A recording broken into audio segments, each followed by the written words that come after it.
Okay, got some. Today's October 12th, the day after the big nor'easter we had, and the Grady White is still floating, which is amazing. You can see it's taken on a lot of water though. At least the engine's up. The other boat, that Key West, is gone, so somebody came and got it, so that's good. And you can see how the sand was blowing. Over here you can see one of the breaks, which is now a pass. That's a truck out on the end of the tip. That's all the pass right there. Big waves rolling out there, you can hear them. And then, yeah, you can see the sand was just whipping through here.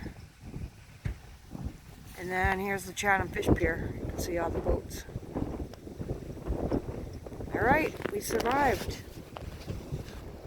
Have a great day.